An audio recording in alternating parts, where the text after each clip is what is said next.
လူတွေဟာကြောက်တုံးကိုအိမ်မွေးတလိပ်ဆန်းဖြစ်မွေးခဲ့ဘူးတယ်။ထောက်ပံ့ပရိသတ်ကြီးလူတွေဟာစဉ်းစားဆင်ခြင်ဉာဏ်မြင့်တဲ့တတ်တော်ရီရွရရင်ဒီကဘာပေါ်ကဆရာကြီးတွေဆိုပြီးကျွန်တော်တို့ချူမြင်တတ်ကြပါတယ်။ဒါပေမဲ့ဒီလိုဉာဏ်ရည်မြင့်တဲ့သူကပဲကဘာပေါ်မှာပေါက်တက်ကြရတွေထထအလုတ်တက်ဆုံးတတ်တော်ဖြစ်နေပါတယ်။ခေတ်မီစားပြူလာပြီးဖြစ်တဲ့1980ပြည့်နှစ်ကာလအလယ်ပိုင်းလောက်မှာကဘာလုံးထရန်လိုမျိုးဟုံးဟုံးထနာမည်ကြီးသွားခဲ့တဲ့အရာတစ်ခုရှိပါတယ်။အဲ့ဒီအရာကိုပတ်ဒရောလို့ခေါ်ပါတယ်။ပတ်ဒရောဟာသမိုင်းမှာအသုံးဝင်ဆုံးအရာဆိုပေမဲ့ထူးဆန်းစွာပဲအောင်မြင်ဆုံးတီထွင်မှုတစ်ခုလည်းဖြစ်သွားခဲ့ပါတယ်။ပတ်ဒရောရဲ့တီထွင်ရှင်ဂယ်ရီဒဲလ်ဆိုသူဟာအလုံးရှုပ်တတ်တာနားကြီးတတ်တာစီမဲ့အိမ်မွေးလိပ်ဆန်တွေကိုရောင်းပေးနေပြီဆိုပြီးဒါမှကြောက်တုံးတွေကိုရောင်းချခဲ့တာပါ။ရွှေညံတော်ဆူရောက်တဲ့ကိုရွှေဂယ်ရီဟာကြောက်တုံးတွေကိုတလိပ်ဆန်ပေါလေးတွေတဲတဲ့အိတ်လိုမျိုးအိမ်ကလေးနဲ့ထက်ပြီးဒီလိပ်ဆန်လေးတွေကိုဘယ်လိုဂရုစိုက်ရမလဲဆိုတဲ့လက်ညွှန်စာအုပ်ကိုပါရွက်လျက်ရောင်းချခဲ့တာပါ။ဒီလိုဘာအကျိုးမှမရှိတဲ့ယူကြကြောင်ဟာကိုအယူတွေပဲဝယ်မှာပဲလို့သိထင်နေပါသလား။လူစားစွာပဲအဲ့ဒီကြောက်တုံးအိမ်မွေးတလိပ်ဆန်ဟာလူတန်းပေါင်းများစွာရဲ့စိတ်ဝင်စားတာကိုခံခဲ့ရပြီး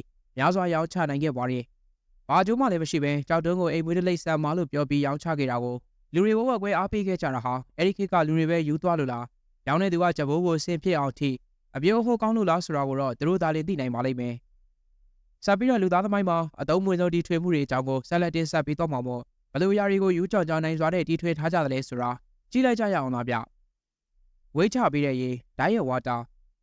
2004ခုနှစ်မှာဂျပန်နိုင်ငံကနာမည်ရဘီယာကုမ္ပဏီတစ်ခုဖြစ်တဲ့ဆာပိုရိုဟာဒိုင်ရဲ့ဝါတာဆိုပြီးဈေးကွက်မှာမိတ်ဆက်လာခဲ့ပါတယ်။ဒီထုတ်ကုန်ဟာပုံမှန်ရေးရဲ့အကျိုးကျေးဇူးအလုံးကိုပေးစွမ်းမဲ့အပြင်ဝေးချစေတဲ့အကျိုးကိုပါရရှိစေမယ်လို့သူတို့ကကြေညာခဲ့ပါတယ်။တကယ်တမ်းတော့ရေမာသဘာဝအရကကီလိုရီ3ညရှိနေတာပါ။ဆာပိုရိုကတော့သူတို့ရဲ့ဒိုင်ရဲ့ဝါတာတွေမှာကိုလေးချိန်ရှော့ရှာဖို့အထောက်အကူဖြစ်စေတဲ့ဖပ်တိုက်တွေပါဝင်တယ်လို့ဆိုထားပြီးအားဆိုင်စရာမလိုပဲဝေးချခြင်းသူတွေကိုပြစ်မှတ်ထားမားကတ်တင်းဆင်းခဲ့ပါတယ်။လူတွေကလည်းပဲအလွယ်တန်းလိုက်ချင်ကြတော့မှန်လားမမှန်လားမတွေးကြတော့ပဲအဲ့ဒီထုတ်ကုန်ကိုတောက်လေးဝယ်ယူအားပေးခဲ့ကြပါတယ်။အကြောင်းသူတွေကတော့ဒီထုတ်ကုန်ဟာအပိုတက်တက်တာဖြစ်ပြီးလူတွေရဲ့အခြေခံတောက်ရီကိုနာမည်လှလေးတက်ပြီးလိန်ရောင်းနေတဲ့ဆိုပြီးဆွဆွဲဝေဖန်ခဲ့ပါတယ်။ပရိသတ်ကြီးလည်းပစ္စည်းအသစ်ဆန်းဆိုတိုင်းပွဲပဲသူရဲ့အကျိုးကျေးဇူးကိုအရင်ဆန်းစစ်ကြည့်ဖို့အကြံပြုပါတယ်။ဝေးထားတဲ့ရွှေငါးကိုလမ်းလျှောက်ခေါ်လို့ရမယ် Goldfish Walker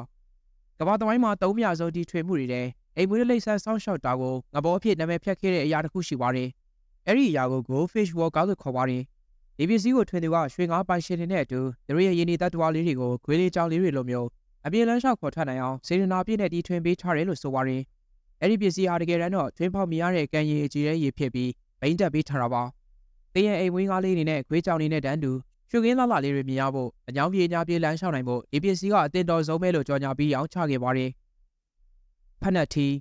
ရှူအမ်ဘရဲလာဟာဖနက်တွေကိုမိုးရွာခြင်းရေပတ်ခြင်းနဲ့အခြားဆူဆွတ်တဲ့အခြေအနေတွေကနေကာကွယ်ပေးမဲ့တီထွင်မှုတစ်ခုဖြစ်ပါတယ်။သူကဖနက်ကိုမှထီးသေးသေးလေးနဲ့တွဲချိတ်မိုးပိတ်ထားတာပါ။ဒီထီးပူစီလေးတွေဟာဝယ်ယူဝစ်စေသူရဲ့ခြေထောက်ကို6သွေးအောင်ထားပေးမှဖြစ်ပြီးဖနက်ကိုလည်းရေမထီရှော့မထီနဲ့အတစ်တိုင်းတက်နေအောင်ကာကွယ်ပေးနေလိမ့်မယ်လို့ဆိုပါတယ်။ဒီရွယ်ချက်ကလေးကကောင်းထီးကလေးကလည်းချစ်ဖို့ကောင်းနေတော့ဝယ်ဖို့ဆက်ရိုက်ခြင်းရရှိပေမဲ့ကျွန်တော်ဆက်ပြောပြမှာကိုနားထောင်ကြည့်ပါ။ထီးကအစင်းသာလှပေမဲ့သူရဲ့တကယ်တမ်းသုံးဝင်မှုထီးရောက်မှုကတုံညပါပဲ။ရှူအမ်ဘရဲလာဟာမိုးတန်အထူးသဖြင့်ဒီတိုက်တဲ့ခါရီမှာဘေးဘက်ကမိုးပတ်တာတွေကိုဘယ်လို့မှမကာကွယ်ပေးနိုင်ကြောင်းဝေဖန်သူများကစောတကတက်ခဲ့ကြပါတယ်။ဒါအပြင်ထီးရဲ့တင်းငယ်လုံးနဲ့အရွယ်စားနဲ့ဖနက်ဒီမှာတွဲချိတ်ရခတ်တာကြောင့်အိုင်ဒီယာလေးကကောင်းပေမဲ့ဒါမှမိုးကစောင်းသွားတ